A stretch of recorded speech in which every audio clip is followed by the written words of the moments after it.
Hey, Tacko, how are you? I'm good. How are you? I'm good.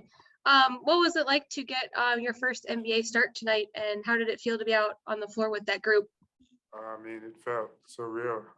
You worked really hard to get to this point. I mean, this is my third year, and after third year, to finally get the opportunity to start an NBA game, that's something that I've dreamed of for a while, and the opportunity came in, and it happened. So it felt great. When did you find out you were starting, and I guess who told you, and what was that when you like actually heard the news that you were starting? What was that like for you?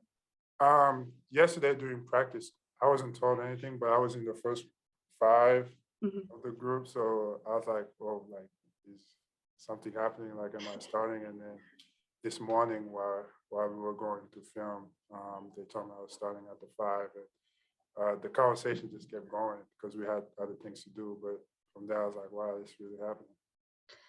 And obviously, you've been around this team. You come up and been on the sidelines, but played in some games on your contract. But what's it been like to be around the Cavs?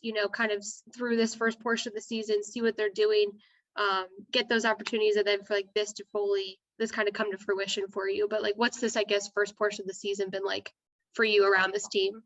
It's been surreal. I mean, one, seeing the growth of Mm. all the players, from all the young guys all around, have taken a step up in their game, and just the way that we've been playing together.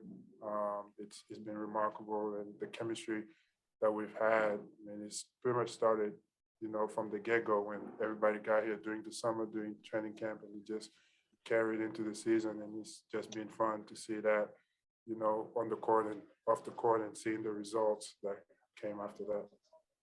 How have you kept yourself prepared, I guess, being able, like, because like coming up, coming back down, like kind of moving around, being out of the rotation, everything.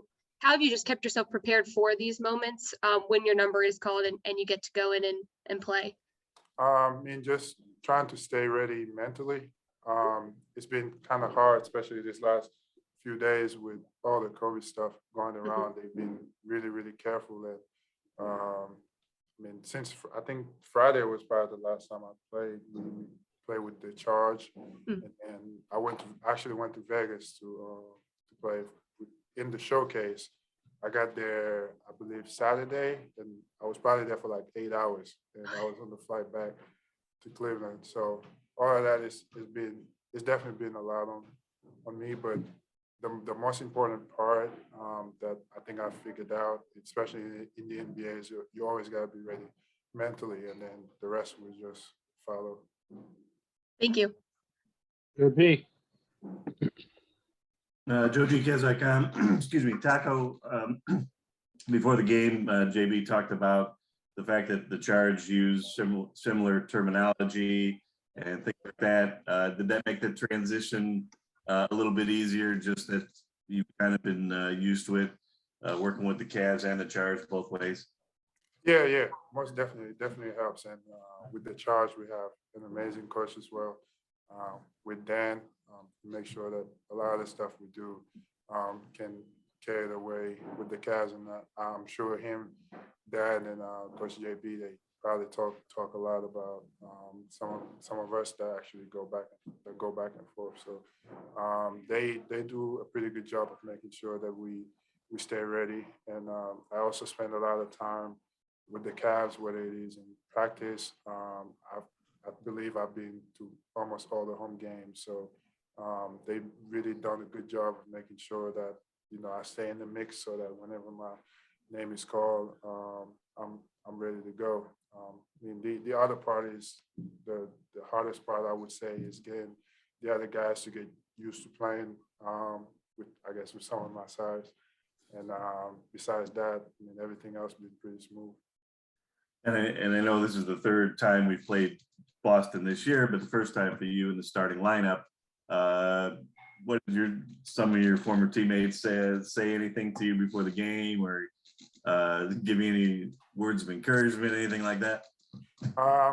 Ennis was talking a lot of trash, like Ennis always does. That's just his personality, but it comes from a good place. But all the other guys were just happy to see me and happy to see that I'm getting the opportunity. You know, pretty much, I mean, they've been telling me since I got here when I was in Boston to always stay ready. And some of those guys have really pushed me, you know, day in and day out. And it's really good to see them, and it's really good to compete against them. I mean, I think I've been waiting for this moment since I left Boston. And every time I talk to them, it's always like some trash talk going on. Like, when I come to Boston, I'm going to do this. And like JT and Jalen always like, oh, when you come to Boston, I'm going to dunk on you and something like that. And unfortunately, Grant wasn't here, but I'm sure he was watching as well. And then in that similar vein, we've talked a lot about like some Cavs players coming and watching the Charge play down at Cleveland State there at the Wolstein Center. Do your fellow big men, Evan, Jarrett, do they kind of communicate with you, even though they weren't there in Boston tonight? Were they in kind of communication with you in any way? I mean, Jay and I are just, a lot of times when we talk, it's not even about basketball. We just have like regular conversations. He's one of the best guys that I've seen around the NBA. You know, our conversation is always genuine. It's just fun.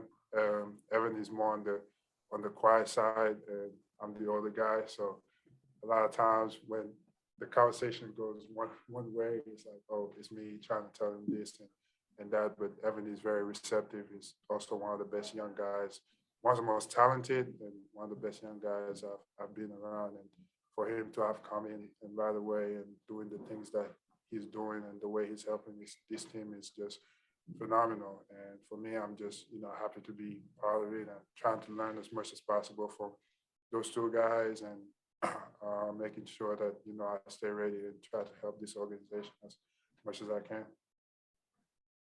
Tacko, thank you.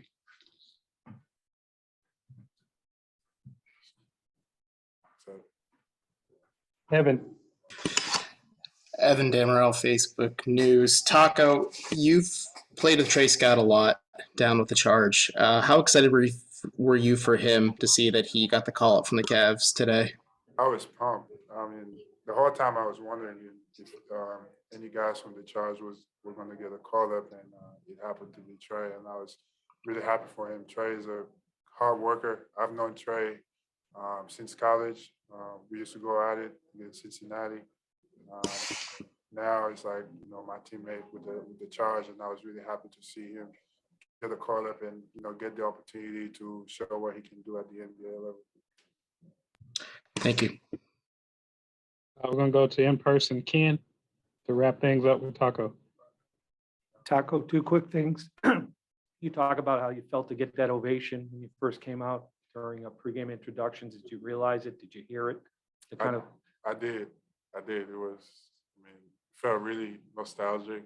And I mean, Boston means, I mean, I'm not here, I'm a Cav now, but Boston is, you know, always going to mean a lot to me. And this is almost like a second home for me, you know, coming from a different country. And this was my first time being a pro, and, you know, how I was embraced here. It's just a place where I feel like I could always come back and call it a home. So it definitely meant a lot to me. And one quick thing on the game. I mean, you guys were undermanned, but you made a run, cut it to 10. Did it feel like you guys were, you know, fighting as hard as you could out there at that point? You cut it down to 10, and it was a tough battle when you're down some men, I'm sure. Yeah. We were right there. I mean, we didn't do us a favor, you know, the way we came out, but at the end, you know, we tried to make a comeback, and the guys were, you know, working really hard, and they just made some good plays at the end of the game, and, you know, they won it, and they did a good job. But we just got to make sure that, you know, next time we come out right away and do what we're supposed to do, like we've been doing all year. Thank you. Darius, obviously with this stretch that you guys are going through, down so many guys, what was the mentality and the message heading into tonight, just as you guys work through this next stretch? Just to keep fighting. I always tell you this, next person mentality, next person up. And that's what it was tonight. What did you see from Tacko, obviously getting his first NBA start, playing alongside you guys? And obviously he's been up and down on his two-way, but being around you guys and being able to gain that opportunity tonight. Yeah, Taco was great. Came in, blocked a lot of shots. He impacted the paint a lot. They weren't really coming into the paint as much. And then he had a couple lobs, a lot of offensive rebounds. I mean, he came in and had a really good impact on the game, actually. And then I guess what shifted in the second quarter for you guys? Did you see that sort of not took the game away, but I guess made it, you guys had to come back, work through a comeback. What happened in the second quarter? Wasn't making shots. And then that's when Jason and Jaylen Brown really got going. Mhm. They started settling in, making shots. And that's when we made the adjustment in the second half to just go blitz both of them off the pick and rolls. And I think that's when we made our run in the second half. Mhm. And I mean, I think that changed the game for us. And then I guess just like through this next stretch, and I know you talked about next up mentality, but like, how do you work through that when you are down so many guys and it's kind of these changing rotations and everything, and you're kind of putting together different groups? So like using that next man up mentality, like how do you work through that as a group? Everybody just have to step up.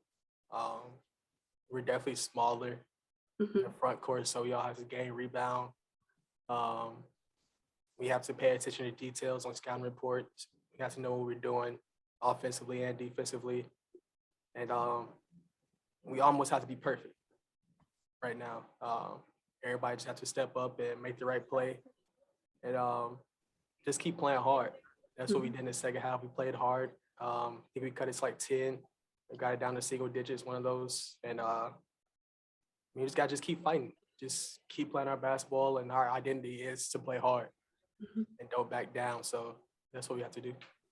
Thank you. Appreciate it. Joe G. In an NBA season, it's kind of odd, obviously, to play one game and then like an 8-day stretch. Is it hard to kind of keep your rhythm in a time like this when, again, you're down bodies, the lineup is changing, and you're playing in such a wide stretch? I mean, that's just how the league is right now. Everybody's missing bodies. Everybody's having postponed games or whatever it is right now. I'm not taking that as an excuse. So, I mean, that's just how the ball is rolling right now. That's how the league is going. So, I mean, if we have a chance to play, we're going to go out there, lace up our shoes, and go play hard and try to get a win. And that's all we got to do. That's all we can do right now. And then this one's kind of a random, weird question, but obviously not these circumstances, but what was it like being on the floor with Joe Johnson, a guy who was like, he was drafted 6 months after you were born? That's crazy. No, I have a relationship with Joe. I was training while Joe was rehabbing, and I got a chance to talk to him a little bit. So it was cool just seeing him out there in the jersey. I mean, when he came in the game, the ovation was crazy. When he got his first bucket, it was so loud and it was crazy. So it was cool just to see him out there doing something that he loved.